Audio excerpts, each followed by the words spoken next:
We're in the white heat of technology this week with another leap forward for pest control, the crowcopter. The aerial magnet, yeah. It's just nice to try and give these crows something different. That's in Somerset. In Lincolnshire, Wood MBE is out with his World War I Mauser stalking row and muntjac. They're 107 years old and it's lighter and more user-friendly in many ways than a modern rifle. And feeling a bit low, how do you deal with it without losing your gun certificate? Deborah Hadfield asks Simon Whitehead. My mate do that with me. Are you okay? Yeah, I'm fine. No.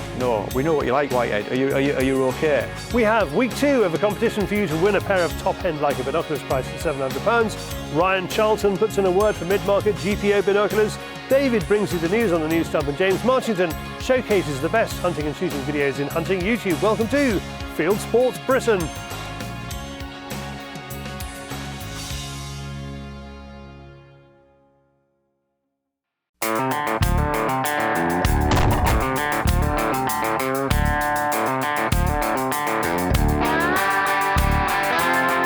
We've done corvids from the pig farm end in a hide disguised as a big sty.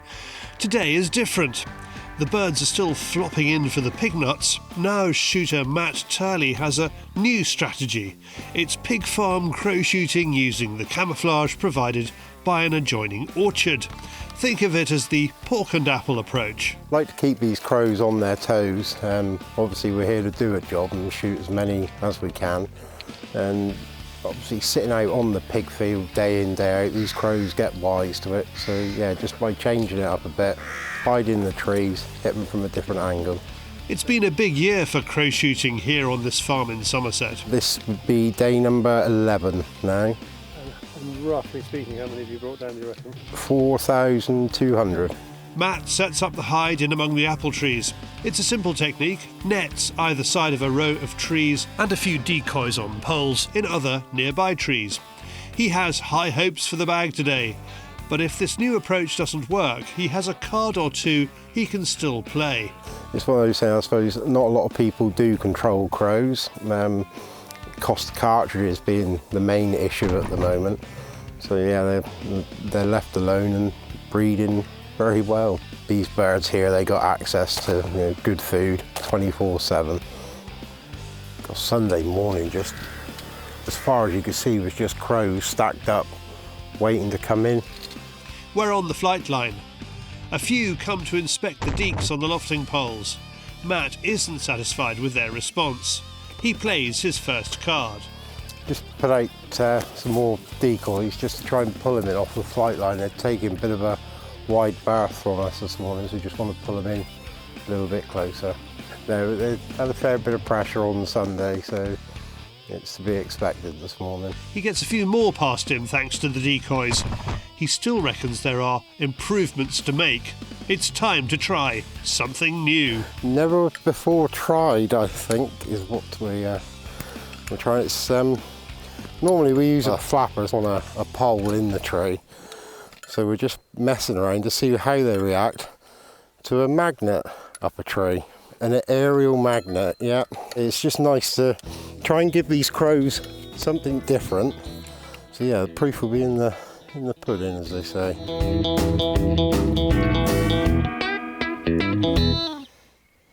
Oh, Teething problems solved, he gets it going. The birds start coming into it. It seems to work. It does. We have liftoff.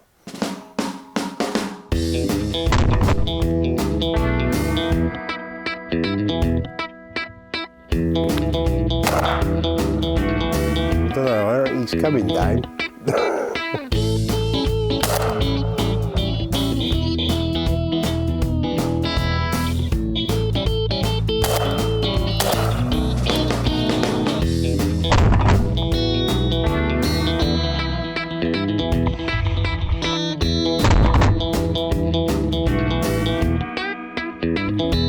And so is born the crowcopter, or the Turley-Whurley.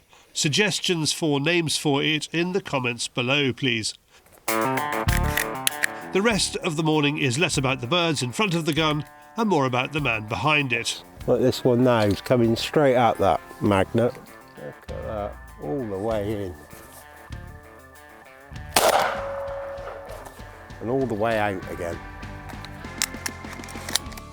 Matt seems to hit the reachy birds but has trouble with the ones close to. He has a simple explanation for that. Your lead pattern is like shooting a marble. Nigel shot one back along. It just took the wings and everything clean off of it because of how close it was. What choke have you got on that? Quarter. Is that a conscious choice? No, that's because what was in it when I bought it. I don't tend to worry too much about choke. As the sun gets higher, the birds get fewer. Matt can go out and pick up. He has a top tip on lofting poles. Don't buy the expensive poles sold to pigeon shooters. His choice is a second-hand 9-metre fishing pole, this one made by Maver, which he bought on eBay for less than £30. The Jack Pike lofting hooks fit neatly in the top. I've got one here. Obviously just slide it in the top, and then you can reach the top of your tray. It may be a modest bag, but Matt is happy with how this morning has gone. He doesn't just have dead crows, he has proof of concept. We started off this morning with just about 4 or 5 lofted crows in the trees, and they didn't want to know. But obviously we put that one up, and within 3 or 4 minutes the first one came right to us, and everyone after that did exactly the same. It pulled off of that flight line and came in. I think at the moment, a lot of it's to do with this heat that we're experiencing. They're not really feeding. You may find that they feed last thing tonight. If we were to come back here at 7:30, 7:45, there would be a lot of birds here again. How many more days do you reckon you'll have here before? We should be still going 3 or 4 days a week now until the end of September. You're going to hit 10,000, aren't you? Yes, yeah, more than likely. Thank you, Matt. Now, our June membership offer is going well. We don't know whether we're going to reach the end of the month or run out of rucksacks to give away first. Jack Pike has let us have £45 worth of gear to give away with every £50 annual Fieldsports Nation membership sold. It includes a canvas field rucksack, trigger lock and Pro Sport earplugs. We just charge an extra $4.99 to cover postage. Conditions apply. See the link below for full details. Next, our very own whirlie on a stick. It's David on the Fieldsports Channel News Stump.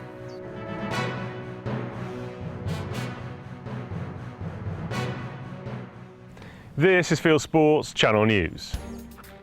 Fieldsports groups are warning that the welfare of game birds is under threat because of the chaos surrounding the last-minute changes to general licences. Gamekeepers and shoots face tough decisions if DEFRA doesn't issue individual licences on time to release game birds near European designated special protection areas in England. On the 31st of May 2023, the government announced the new licensing regime. Fieldsports groups have banded together to launch a judicial review. BASC is worried that shoots near SPAs, which can't get licences, will have to cancel shooting. More red tape, and businesses in Wales are warning that government proposals for stricter regulations of partridge and pheasant shooting could cost jobs in rural communities. Under new proposals, shoots will only be able to release game birds under licence. A government consultation on the issue recently closed. One pub landlord in Wrexham says he's worried he'll have to close for part of the year. He says shooting helps his pub survive the winter months and that 25 of his customers rely on shooting for their jobs.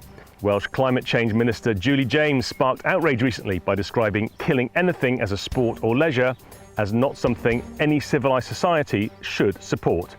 BASC says shooting in Wales is worth £75 million annually to the rural Welsh economy, supporting the equivalent of 2,400 full-time jobs. You know, this is not just about the shoots. This is about, you know, in my case, the waitresses, the housekeeping staff, the chefs, the receptionists. But you know, look at the community generally. I mean, you know, you've got picker-uppers, you've got beaters, you know, who often retired, do it for pocket money. Well, that pays for their food for the week. That pays for their electricity for the week. And they really rely on this income, you know, and this is something that Welsh Government don't seem to understand because simply they don't have a grasp of Wales outside of Cardiff. Northern Ireland needs urgent action to tackle its backlog of firearms licensing applications. The Police Service of Northern Ireland, PSNI, Firearms and Explosive branch has reduced the delays, but shooting organisations say it must redouble efforts to deliver the service it promised when it introduced a new online system. It's more than a year since the PSNI declared a critical incident in Northern Ireland over firearms licensing. The Countryside Alliance is concerned that impending cuts in policing budgets is likely to make things worse. The budget for Northern Ireland has had to be set by the Secretary of State. As a fallout from that, the Police Service of Northern Ireland are due to have a reduction in their budget of around £150 million, which the police have said it would make policing almost impossible, and there will be severe cuts across the service, and the service will take longer to deliver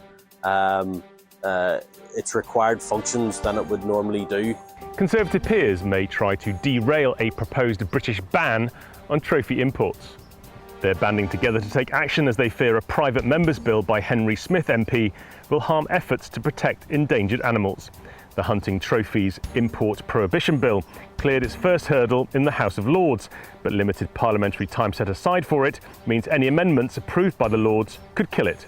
Lord Mancroft plans to table a conservation amendment so that a hunter could import a trophy if there were a demonstrable conservation benefit from the hunting. The bill is already damaged by Brexit arrangements, which means it doesn't cover Northern Ireland. Magistrates have fined a firm £500,000 for causing devastating river pollution.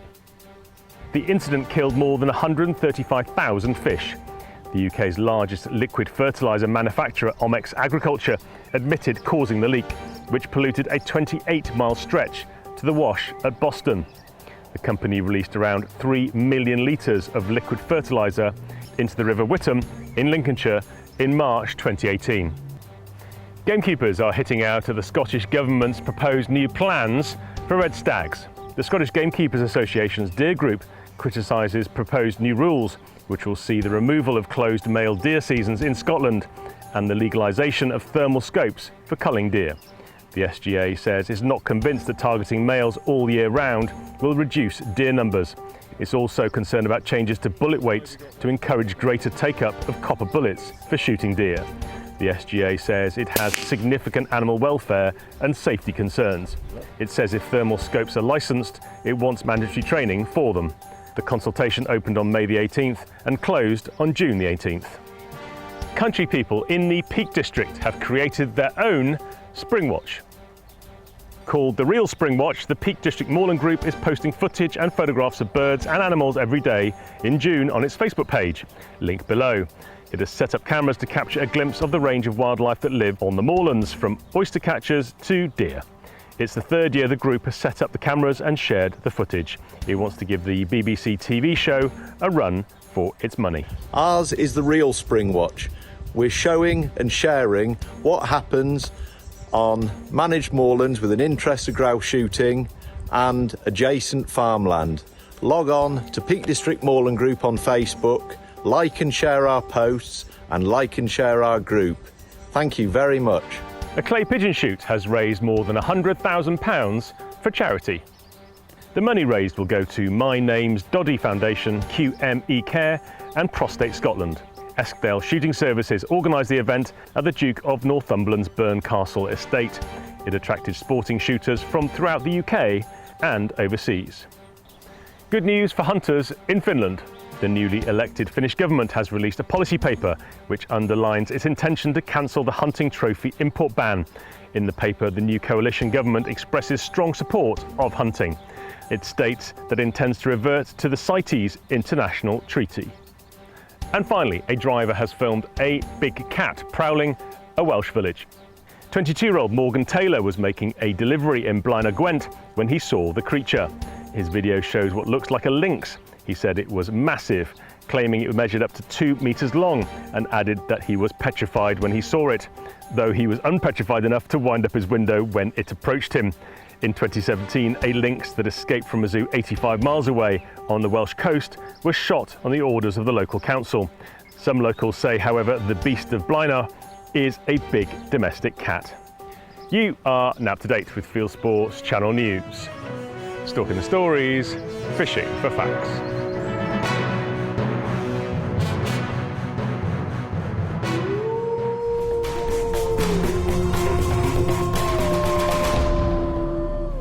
Thank you, David. And remember, likes keep David alive. Please click like below this film.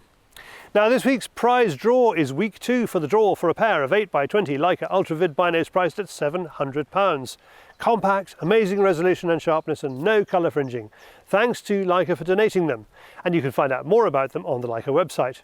If you want to win these binos, easiest way to enter the competition is to join the Fieldsports Nation and watch their special Tuesday night show, Fieldsports Extra. Link to that below. Next, Joe Wood goes muntjac stalking with a pre-muntjac rifle. Fieldsports Nation member Joe Wood, or Joe Wood MBE as we now have to call him, likes to make things hard for himself. A while back we followed him hunting rabbits with a muzzle-loading Brown Bess musket. Today he's after deer with a First World War vintage Mauser rifle with open sights. Yeah, it's quite an interesting rifle really. It's a First World War German Mauser, so it's a Gewehr 1898 pattern rifle made in 1916. It's a pretty iconic rifle for the German military from the First World War. Obviously the British were using the short magazine Lee Enfield at the time, and this was the one that the Germans were using in the trenches against them. It's got quite an illustrious history, the development of the Mauser rifles, and they're continuing to make obviously stalking rifles and hunting rifles today. This one I picked up a good few years ago, put it on my Firearms certificate, and I've been shooting 200 grain full metal jacket military spec ammunition with it. I'm a member of a local club that I use it at, and it's only over the last 18 months or so that I had the bright idea of trying to get it so it would shoot deer and get a correct deer legal round for it. It's 7.92 or 8mm by 57 Mauser is the cartridge, and the rounds that I've normally been making have been 200 grain full metal jacket rounds with quite a heavy load of powder, and they go with a fair old crack, but clearly they're not deer legal in this country without a soft point on them. And it took me quite a long time to find soft point 7.92mm bullet heads because they're not particularly popular in this country. They're quite big in America, but not in this country. So eventually I found some, and these are 150 grain soft point Sierra Pro Hunters, I think, and they work a treat, and is obviously now deer legal. So the challenge is now to try and get a deer with them. So for first light, we were up at one of my favourite spots, which I call the horizontal high seat, just overlooking a bit of a valley. I think we saw 3 roe, 2 does and a buck on the opposite side of the boundary. Then we saw 4 muntjac in total, a buck, a doe and a follower, and then another doe on the same side of the boundary on the wrong side. We gave that a good hour at that location, but didn't get anything. Before moving on, Joe wants to check one of the salt licks that is set up around the estate. I think they're sort of aniseed flavour from bushware. I was a little bit sceptical about using them because I know a lot of people use them, but with mixed success. And I put them out on these posts. This is just an old fence post cut down and then driven into the ground with a couple of screws on the top. And these have got holes in so you can put them through the screws. And it probably took 6 to 8 months for the roe to start visiting them. The muntjac haven't seemed to be interested. But over the last year, since I first put them out, I've now got regular visitors to them. And you can pick up the same deer coming at similar times of day to use it. Particularly the younger deer seem to be more attracted to it than the older ones. So I've got a couple of these out across the estate now, and I put cameras in front of them just so it aids the monitoring of the deer and other things that that sort of come through and use them. It allows us just to be a bit more selective with our culling and things like that, so they're quite useful bits of kit really. So what we did is move back down to the car, had a cup of tea, a cigarette, and then pushed ourselves a bit further across onto the estate. When we were going down there, we saw the roe again on the other side of the boundary, unfortunately. Tried to squeak them in, but they wouldn't come, just even for a look.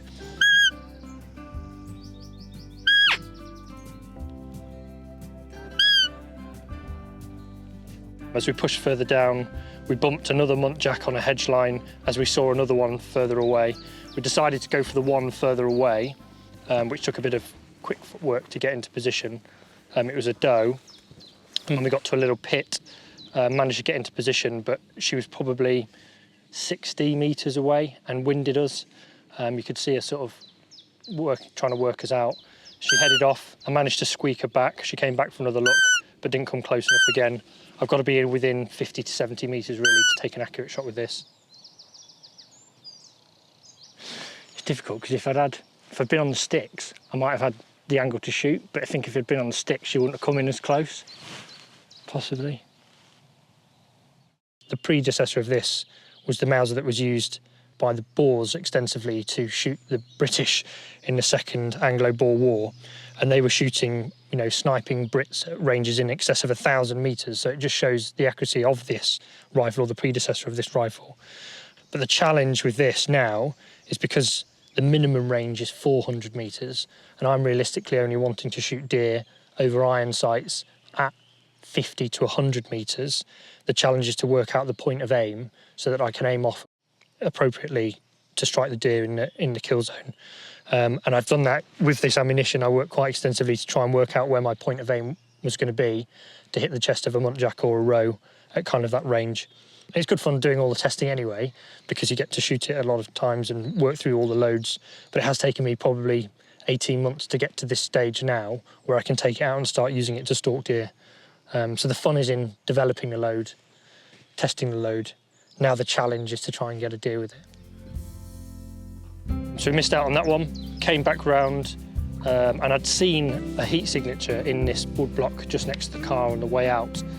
So I knew that there was something in there, and actually we saw one crossing the road as well when we were having a cup of tea. So as we came back down, we went into position just next to that wood block and saw a muntjac buck.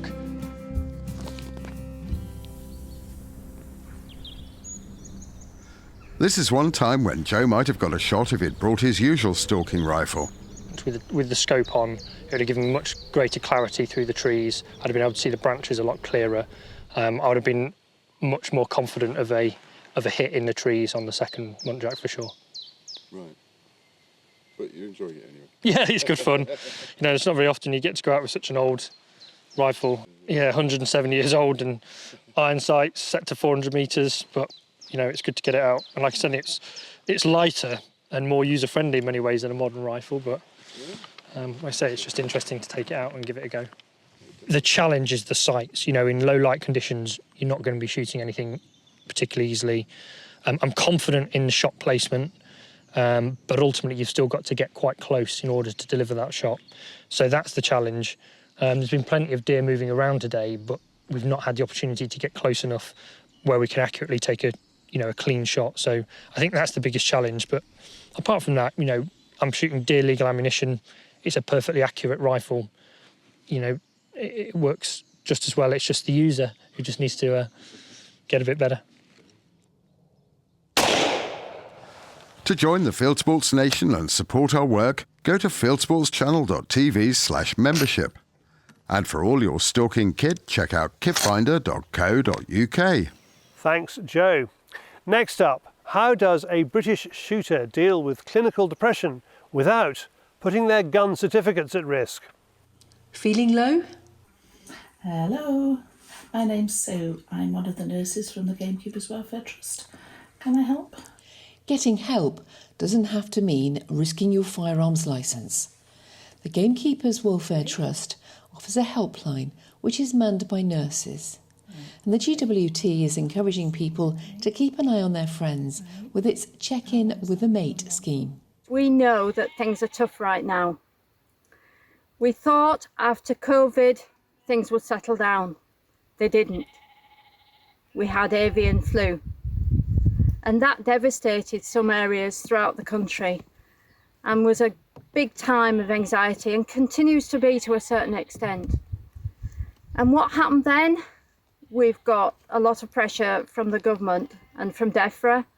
DEFRA with the GL43 right now, and in Wales with the game bird release, and in Scotland with the Mewburn. A lot of pressures for a lot of people. The GWT helpline is confidential, anonymous, and operates outside the NHS. So nurses don't pass on your name to government agencies. Steve Stringer is a gamekeeper and ambassador for the scheme in Wales. His wife Sue is one of the nurses who works with the trust too. The death of a gamekeeper in Devon recently highlighted the need for mental health support. I don't know much about the poor chap in Devon, only what I've read about it, and it's so sad. You know, he was a head keeper on a big estate down there, and the trouble is with keepers, they're not good at talking to people.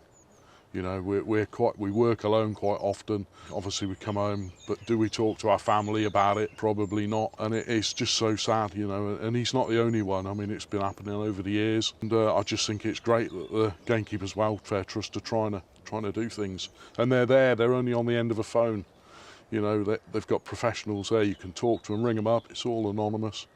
You know, and a lot of lads are worried about mental health because of their shotgun certificates, firearm certificates, which is a big taboo. So they're keeping it bottled up. But just, you know, we've all got mates, talk to your mates. Shooter and ferreter Simon Whitehead speaks out about his own mental health struggles in his new book, which shares his journey working with ferrets. I think it's important that stuff like this is mentioned because, especially in the gamekeeper and the shooting world, they're all worried about the licences and everything else. And that's another reason why people clam it up. And it's, you know, I think the more people that push people to say, you know, you've been a bit quiet lately, are you okay? My mates do that with me.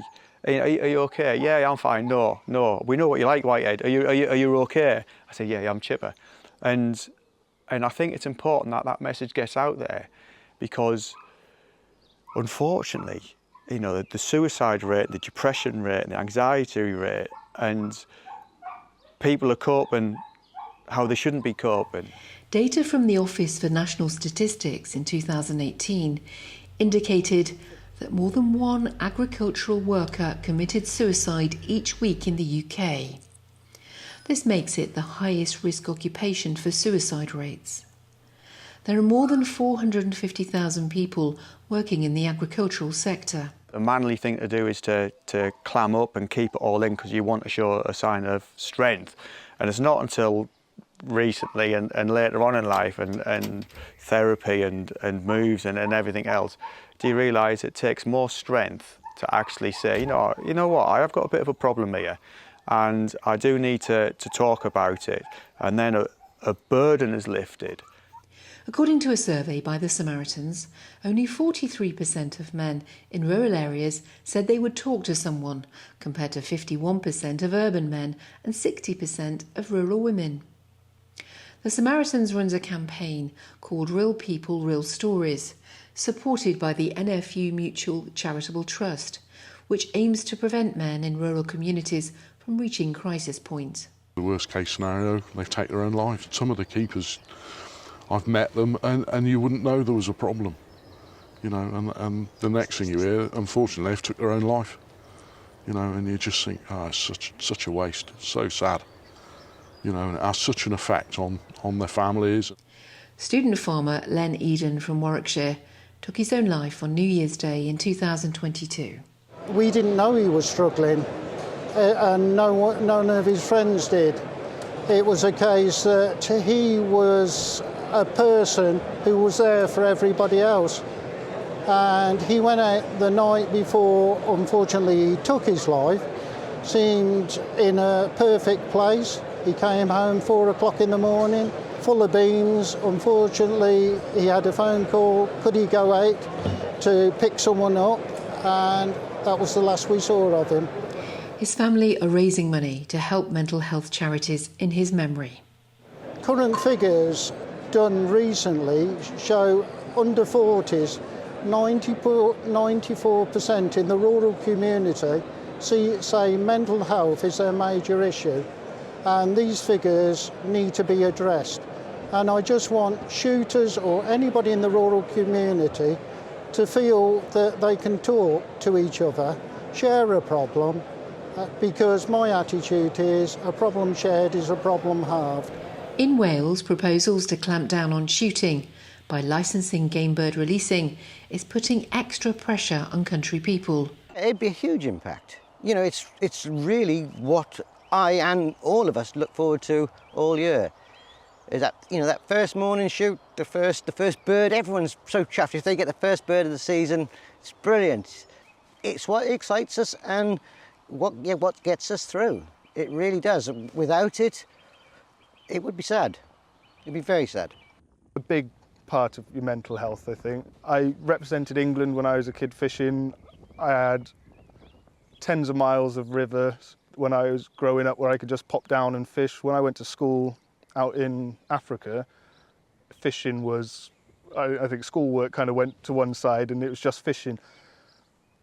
It's a big part, even shooting, just going out rough shooting, whether you shoot something or not, it's also just being out in the countryside.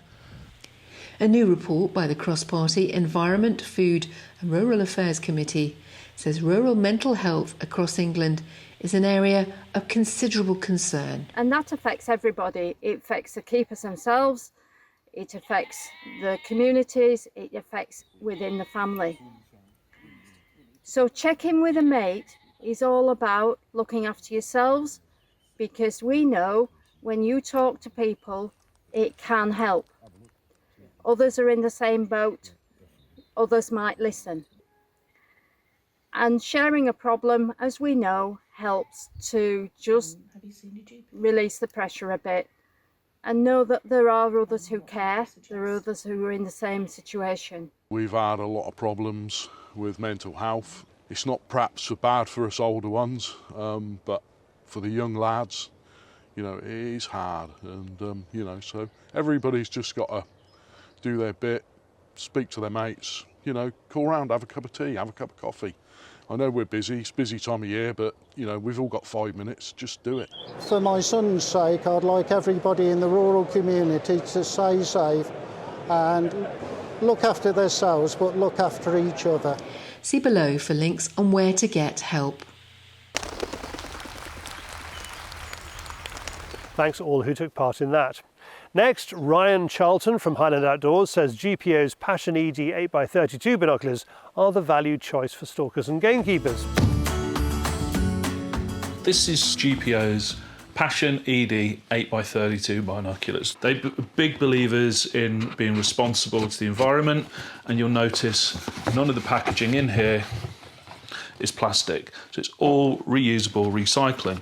In the box you've got a carry case which also houses the neck strap, lens covers and the lens cloth in there, and of course you'll notice the very striking orange binoculars.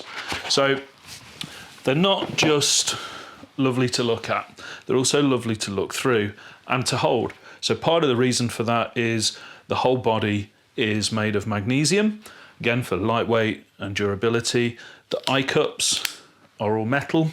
The ED glass gives you excellent contrast, wonderful edge-to-edge clarity, and it ensures that the detail that you're looking at is exceptional, but whether it's a long way away or really close. They've configured these so as you can focus in as close as just 6 foot away. Diopter is adjustable, again lovely smooth feel to it, and the focus is controlled from the centre dial here. So these are available from all Highland Outdoor stockists. Retail price is $419.99. They're available in black and black, orange and black, green and black as well, and a wonderful addition to either your stalking backpack or to the truck if you see something that you want to look at closer. Thanks, Ryan. Interesting, we're featuring Leica 8x20s and GPO's 8x32s, both German optics companies, both lightweight choices for country people, one of them nearly half the price of the other. Which would you choose? Comments below. Now from kit to the wider world of hunting and shooting on YouTube, brought to you by James Marchington, it's Hunting YouTube.